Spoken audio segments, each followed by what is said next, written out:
பந்தம் எது சொந்தம்?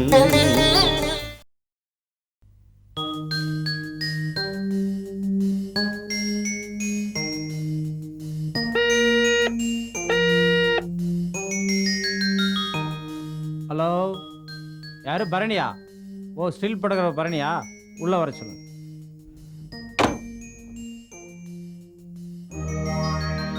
Morning sir. வாயா, சொன்ன வார்த்தையை காப்பாத்தின என்ன தலை சுக்குன்னு வர நினைப்பா? உட்கார். சாரி சார், மாடல்ஸ்லாம் ரொம்ப பிஸியாக இருக்காங்க. பாதிக்கு பாதி சினிமாவில் நடிக்கிறேன், டான்ஸ் ஆடுறேன்னு போயிடுறாங்க. நான் என்ன சார் பண்ணுறது? இந்த பாரியா, இனி வரப்போற நாளெல்லாம் முகூர்த்த நாள். உன்னை நம்பி மாடலுக்கு நான் யார்ட்டையும் ஆர்டர் கொடுக்கல. இப்படி கடைசி நேரத்தில் கையை விரிச்சா நான் என்ன பண்றது? அது எப்படி சார்? 6 வருஷமாக நான் தான் உங்களுக்கு ஸ்டில்ஸ் எடுத்துகிட்டு இருக்கேன். உங்களையும் ஒரு நல்ல முதலாளியா எப்படி சார் மிஸ் பண்ணுவேன்? இப்போ சில மாடல்ஸோட ஸ்டில்ஸ் கொண்டு வந்திருக்கேன். நீங்கள் பார்த்து செலக்ட் பண்ணிங்கனாக்கா ப்ளோ பண்ணி கொண்டு வந்துடுறேன். புது ஸ்டில்னு சொல்லிட்டு வீட்டிலேருந்து பழைய ஸ்டில்ல கொண்டு வந்துட போறியா? ஐயோ, உங்ககிட்ட அப்படி பண்ணுவேனா சார்? 5 நாளைக்கு முன்னாடி எடுத்த ஸ்டில் தான் கொண்டு வந்திருக்கேன். நீங்களே பார்த்து செலக்ட் பண்ணுங்க.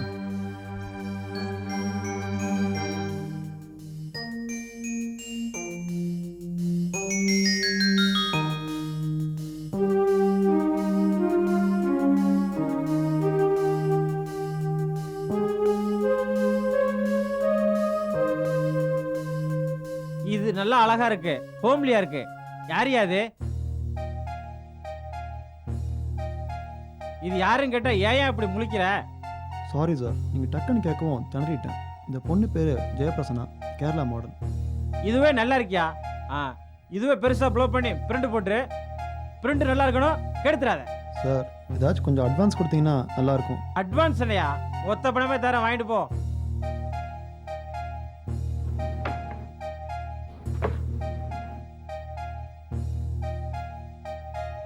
சாயங்காலத்துக்குள்ள எனக்கு பிரிண்ட் ஒன்று என்ன? அப்போ நான் கிளம்புறேன் சார். ஈவினிங்குள்ளே கண்டிப்பாக கொண்டு வந்து கொடுத்துறேன். சரி, சாயங்காலம் மறந்துடாத. கண்டிப்பாக வந்துடுறேன் சார். ஹலோ,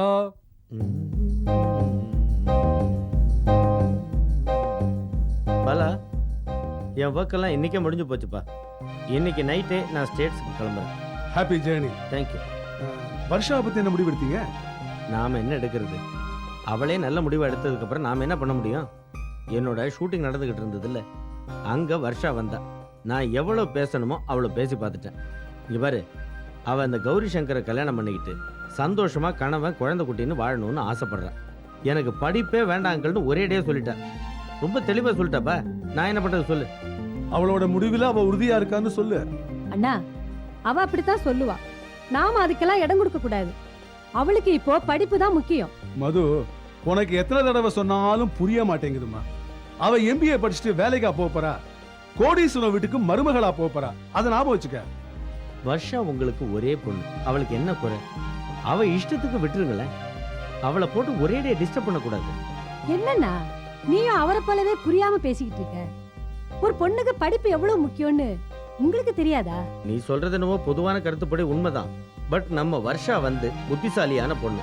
அவ படிச்சிருக்கிற படிப்புக்கு நல்லா வாழ்ந்துருவான்னு எனக்கு நம்பிக்கை இருக்கு. இதேதான்ப்பா நானும் சொல்றேன். அவ ரோட்ல போற ஒரு பையனை பார்த்து எனக்கு கல்யாணம் பண்ணி வை அப்படின்னு சொன்னா அதை எதிர்த்து பேசி அவளுக்கு நாம அட்வைஸ் பண்ணலாம். ஆனா அவ பார்த்திருக்கிறது ரொம்ப நல்ல பையன், அவளுக்கு ரொம்ப பொருத்தமானவன்.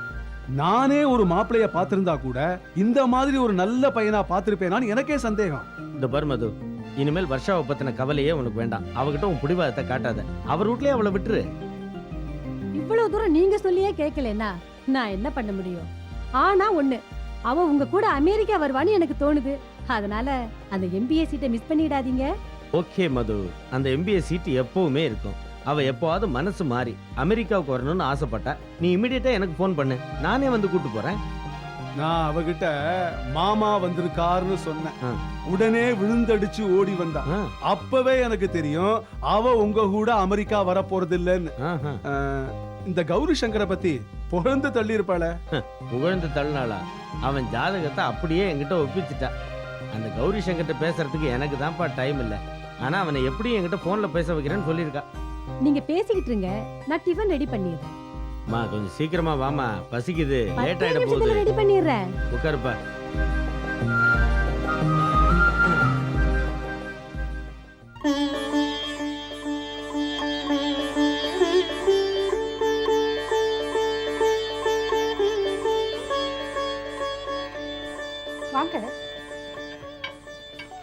என்னைக்கு இன்னைக்கு கடையில இருந்து எவ்வளவு சீக்கிரம் வந்துட்டீங்க?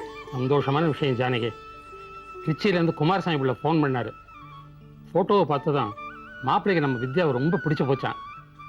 இந்த இன்ஃபர்மேஷன் கேட்டதும் என்னால் கடையில் உட்கார முடியல. அதான் சீக்கிரம் வந்துட்டேன். இப்பதாங்க மனசுக்கே நிம்மதியா இருக்கு. அருமையான சம்பந்தம். இது நல்லபடியா நடக்கணும்னு கடவுளை வேண்டிட்டு இருக்கேன். குமாரசாமி பிள்ளை முதல்ல இங்கே தான் ஃபோன் பண்ணிருக்காரு. என்ன வீட்டுக்கு ஃபோன் பண்ணுறதானே முறை? ஆமாமா, வேலைக்காரி ஒரு ஃபோன் வந்ததுன்னு சொன்னா. நான் குளிச்சுக்கிட்டு இருந்தேன். அவளும் திருச்சின்னு சொல்லாம வெளியூருன்னு உளறி கொட்டினா. நானும் வேற ஏதோ ஃபோன்னு நினைச்சு பேசாம இருந்துட்டேன். அவர் பேசும்போது வீட்டில் வேலைக்காரதான் இருந்தா போல இருக்கு, சம்மந்தியமா இல்லை. நான் பேசுனது அவளுக்கு புரியல, அவ பேசுனது எனக்கு புரியலன்னு ஃபோனில் சிரிச்சுக்கிட்டே சொன்னார் ஜானகி.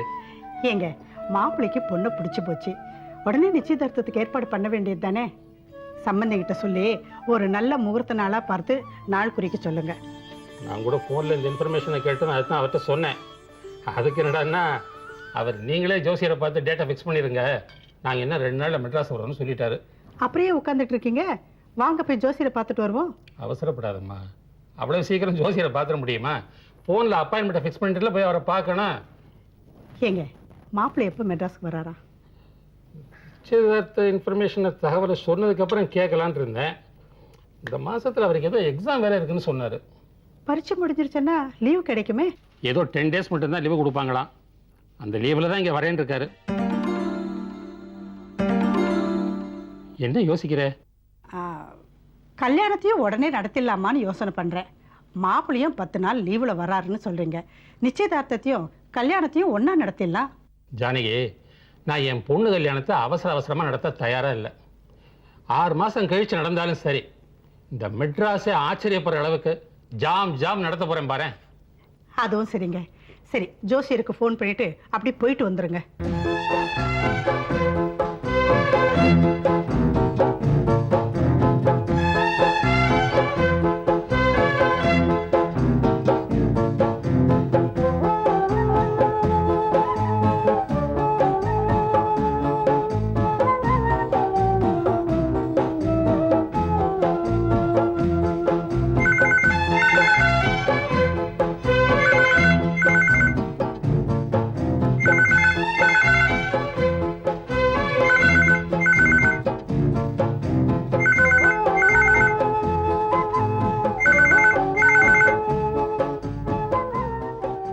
ஹலோ, நான் உஷா பேசுறேன் ஜோதி. ஹாய் உஷா. உனக்கு 100 வயசு. இப்போதான் என் ஃப்ரெண்டு கிட்ட உன்னை பற்றி பேசிட்டு இருக்கேன். அவன் சரியான ஓட்டவாய். ஆஃபீஸில் எல்லார்ட்டையும் டமார் அடிச்சிட்டு இருக்கான். உன் ஃபோட்டோவையாவது பார்க்கணுன்னு எல்லாரும் உச்சரிச்சிட்டு இருக்காங்க. போட்டோ தானே? ஒண்ணுக்கு 10 போட்டோ நாளைக்கே அனுப்பிச்சு வைக்கிறேன். அதை விட ஒரு முக்கியமான விஷயம், உன் தங்கச்சி என் அண்ணனுக்கு ரொம்ப பிடிச்சி போச்சு. உடனே ஃபோன் போட்டு டபுள் ஓகே சொல்லிட்டாரு. வித்யாவுக்கு எப்பவும் அதிர்ஷ்டம் ஜாஸ்தி. ஆகாஷ் என் தங்க ஃபோட்டோவை பார்த்துட்டு வாங்கிடுவான், டபுள் ஓகே சொல்லுவான்னு எனக்கு எப்பவுமே தெரியும். உன் தங்கச்சிக்கு மட்டும் இல்லை ஜோதி, எனக்கும் அதிர்ஷ்டம் ஜாஸ்தி தான். நான் உன்னை லவ் பண்ணுறது தானே சொல்கிறேன். அது மட்டும் இல்லை, வித்யாவோட கல்யாணம் முடிஞ்ச அடுத்த மாசமே நம்ம மேரேஜ் தான். அதுதான் சொன்னேன். ஓஹோ, நீ அப்படி கனவு கண்டுட்டு இருக்கியா? நான் ஒரு 2 வருஷத்துக்கு அப்புறம் கல்யாணம் பண்ணிக்கலாம்னு முடிவு செஞ்சுருக்கேன். 2 வருஷமா? என்ன கேட்காம எப்படி முடிவு பண்ணுவீங்க? அம்மா தாயே, இந்த முடிவு உன்னை பார்க்கறதுக்கு முன்னாடி எடுத்துட்டேன். என்ன பார்த்ததும் அந்த முடிவு மாறி இருக்குமே. யோசிக்கணும். என்ன இப்போ ஒரு 2 வருஷம் ஜாலியாக லவ் பண்ணிட்டு இருப்போமே. ஆமா, நான் இங்க திருச்சியில இருக்கேன், நீ அங்க டெல்லியில உட்காந்துருக்க. 2 வருஷம் நம்ம லவ் ரொம்ப இன்ட்ரெஸ்டிங்கா இருக்கும். ஏய் உஷா, உன்னை பார்க்காம எனக்கு எவ்வளோ கஷ்டமா இருக்கு தெரியுமா? ஒரு 2 நாள் லீவ் கிடைச்சா கூட போதும், பறந்து வந்துடுவேன். கவலைப்படாத. இன்னும் 2 வாரத்துல ஆகாஷ்க்கும் வித்யாக்கும் நிச்சயதார்த்தம். நீ என்ன பண்ணுவே எனக்கு தெரியாது. நிச்சயதார்த்தம் அன்னைக்கு மெட்ராஸ்ல இருக்கணும். நிச்சயதார்த்தம், வளகாப்பு, இதுக்கெல்லாம் டிஃபென்ஸ் டிபார்ட்மெண்ட்ல லீவ் கொடுக்க மாட்டாங்கம்மா. அதெல்லாம் எனக்கு தெரியாது. ஏதாவது சொல்லி எப்படியாவது லீவ் எடுத்துட்டு வா. ட்ரை பண்றேன் உஷா. நைட் எனக்கு மறுபடியும் ஃபோன் பண்ணுங்க. நாளைக்கு ஈவினிங் நாங்க மெட்ராஸ் போறோம். மெட்ராஸ் போனதும் என் வீட்டுக்கு போ உஷா. உன் மாமனாரையும் மாமியாரையும் போய் நல்லா காக்கா பிடிச்சி வச்சுக்கோ. அப்பதான் நம்ம காதல் வெளிச்சத்துக்கு வரும்போது எந்த விதமான பிரச்சனையும் இருக்காது. என்ன, நான் உனக்கு அப்புறமா நைட்ல ஃபோன் பண்றேன். Okay okay. ஏங்க, நிச்சயதார்த்தத்துக்கு ஜோசியர் 14ஆம் தேதி நோட் பண்ணி கொடுத்துருக்கிறாரு. இன்னும் 5 நாள் தான் இருக்கு. அதுக்குள்ள எல்லா ஏற்பாடும் பண்ண முடியுமா? ஏன் முடியாது? இங்க பாரு, கல்யாணத்தை நாம கிராண்டா பண்ண போறோம். நிச்சயதார்த்தத்துக்கு நிறைய பேர் கூப்பிடணுங்கிற அவசியம் இல்லை. மாப்பிள்ளை வீட்டுக்காரங்க, நம்ம வீட்டில் இருக்கிறவங்க, அதோட என் ஃப்ரெண்ட் சர்க்கிளில் க்ளோஸாக பழகுறவங்க, அவங்க ஃபேமிலியோட வரப்போகிறாங்க, அவ்வளோதானே. நாளையிலேருந்து எல்லாருக்கும் சொல்லிடுவோம். அப்புறம் என்ன?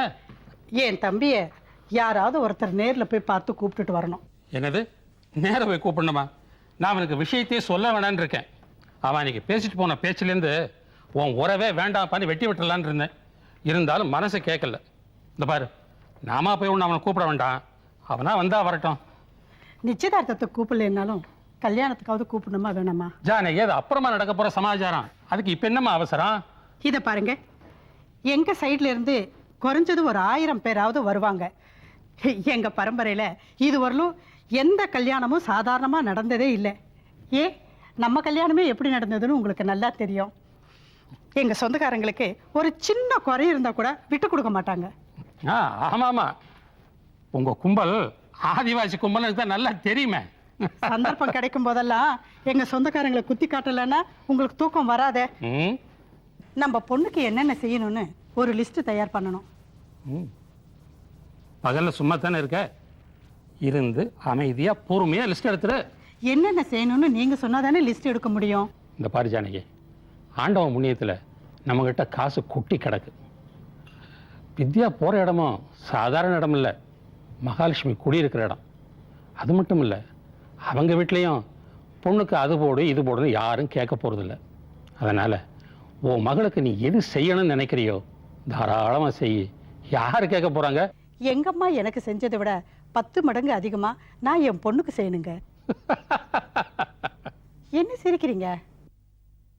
ஜானகி, நான் என்னதான் வேணான்னு சொன்னாலும் நம்ம கல்யாணத்துக்கு உங்கள் வீட்டில் உனக்கு 2 கிலோ தங்க நகை போட்டிருக்காங்க.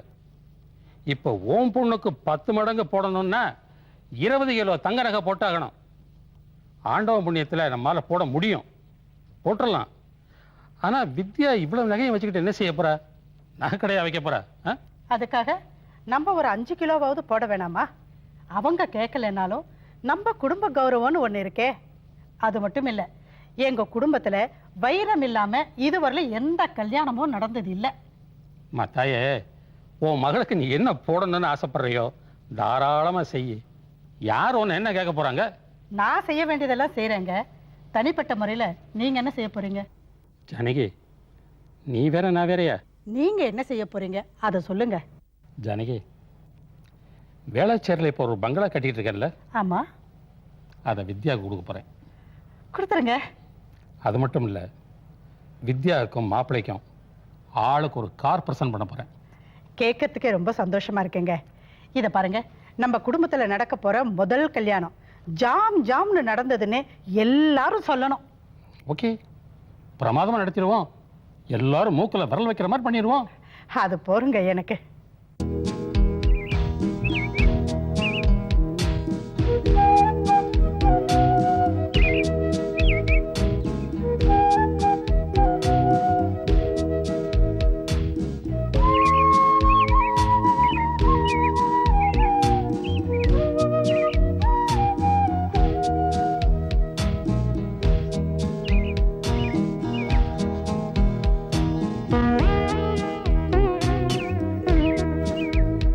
என்ன வருஷம் இது? உனக்காக நான் half an hour வெயிட் பண்ணிருக்கேன் தெரியுமா? லவ் பண்ணினா வெயிட் பண்ணி தான் ஆகணும், அப்பதான் லவ் த்ரில்லிங்கா இருக்கும். சரியா போச்சு. உனக்காக என் பிசினஸ் எல்லாத்தையும் விட்டுட்டு நான் இப்படி பீச் பார்க்குன்னு வெயிட் பண்ணிட்டு இருந்தேன்னு வச்சுக்கேன், எங்க அப்பா அவன் வாழ்க்கையை நீயே பாத்துக்கடான்னு தண்ணி தெளிச்சு விட்டுருவாரு. நம்ம கல்யாணம் ஆற வரைக்கும் தான் இந்த பிரச்சனை எல்லாம். அதுக்கப்புறம் நம்ம 2 பேரும் எப்பவும் ஒன்னாதான் இருக்க போறோம். அதுக்கும் இப்ப நேரம் வந்தாச்சு வர்ஷா. நீ என்ன சொல்ற கௌரி? ஆமா வர்ஷா, வித்யாவுக்கு மேரேஜ் ஃபிக்ஸ் ஆயிடுச்சு. வர 14ஆம் தேதி நிச்சயதார்த்தம். வாவ், ஆகாஷ் போட்டோவை பார்த்து மயங்கிட்டாரா? பின்ன என் தங்கச்சி மாதிரி ஒரு பொண்ணு கிடைக்கிறதுக்கு ஆகாஷ் கொடுத்து வச்சிருக்கணும். நான் தான் பாவம் தெரியாதனமா ஒன்ன லவ் பண்ணிட்டேன். என்ன பிடிக்கலன்னு சொல்லு, நான் பாட்டுக்கு போயிட்டே இருக்கேன். அடி பாவி, அப்ப நம்ம லவ்? நீ ஏன் என்ன பிடிக்கலன்னு சொன்னதுக்கு அப்புறம் நான் எதுக்கு இங்க இருக்கணும்? நான் என்ன போட்டாம்பட்டியில இருந்தா வந்திருக்கேன்? நீ போனா நான் போயிட்டே இருப்பேன். ஹே வர்ஷா, வித்யாவோட கல்யாணம் முடிஞ்சதும் இமிடியேட்டா நம்ம கல்யாணம் தான். எனக்கு ஒன்றும் அவசரம் இல்லை. இன்னும் 2 வருஷம் ஆனாலும் நான் வெயிட் பண்ணிட்டு இருப்பேன். நீ வெயிட் பண்ணுவ, பட் என்னால முடியாது வர்ஷா.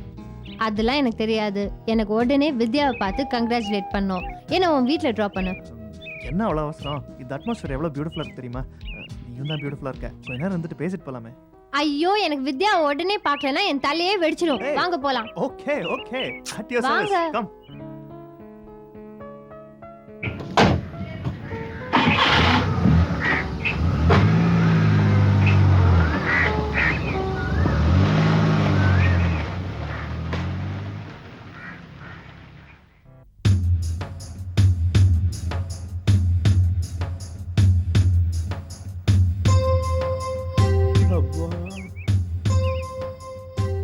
ஹலோ பெருசு சிவிலா கிரைமா?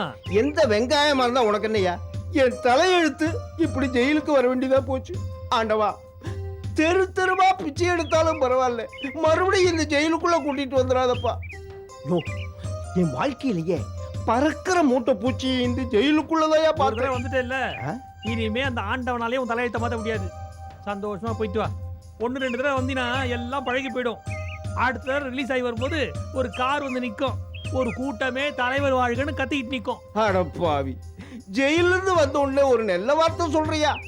முதல்ல உன் வாய பெட்ரோல் ஊத்தி நல்லா கழுவு. சரி சரி போ, இல்ல இண்டிசென்ட் கேஸ்ல திரும்ப உள்ள போயிடுவேன். எனக்கையா வம்பு? நான் முதல்ல இந்த ஏரியா விட்ட போயிடுறேன். வரட்டுமா? ஆளை விடு. தெரியாதனமா இவங்கிட்ட வாயை கொடுத்தது ரொம்ப தப்பா போச்சு. வாங்க வாங்க. அடடே நீயா? வா வா வா வா. இன்னைக்கு நீங்க ரிலீஸ் ஆவறீங்கன்னு அந்த வார்டன் சொன்னாரு. உங்களை வரவேற்க தாங்க வந்தேன். ஆமா, நான் ஜனங்களோட பிரச்சனைக்காக போராடி ஜெயிலுக்குள்ள போனேன். என்ன வரவேற்க வந்துட்டா. அடி போடி. ஆமா, நீ இன்னைக்கு தான் ரிலீஸா? இல்லங்க, ஒரு மாசத்துக்கு முன்னாடியே ரிலீஸ் ஆயிட்டேன். அது எப்படி உன்னை முன்னாடி விட்டான்? என் நன்னடத்த காரணமா இது ஒரு மாசம் தண்டனையை குறைச்சிட்டாங்க. நான் மட்டும் ஜெயில குடிச்சு புடிச்சு கலாட்டா பண்ணேன். அதனால கடைசி வரைக்கும் என்ன வெளியே விடவே இல்லை. அடி போடி. நம்ம ஜெயில் வாழ்க்கையை பத்தி அப்புறம் பேசிக்கலாம். முதல்ல எனக்கு பசிக்குது. ஆமாங்க, எனக்கும் ரொம்ப பசிக்குதுங்க.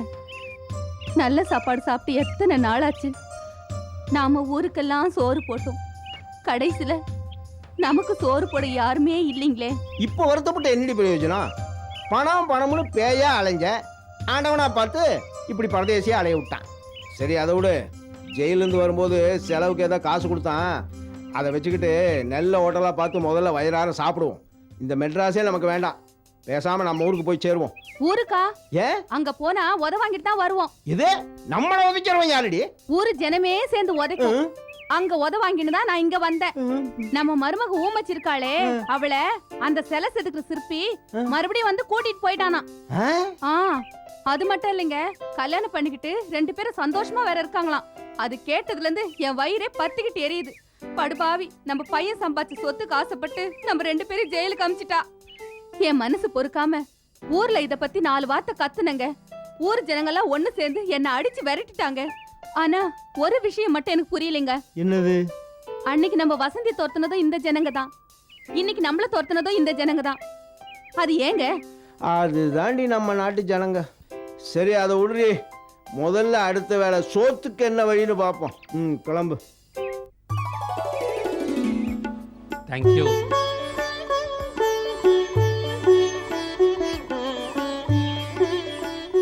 மெட்ராஸ்ல வந்த உடனே முதல்ல உங்களுக்கு தான் ஃபோன் பண்ணேன். அடுத்த 10வது நிமிஷம் நீங்களும் வந்துட்டீங்க. எப்போ வரப்போறீங்கன்னு ரெடியாக காத்துக்கிட்டு இருந்தோம். சார், மனசில் சந்தோஷம் இருந்துச்சுன்னா வேகமும் சுறுசுறுப்பும் தானாக வந்துடும் சார்.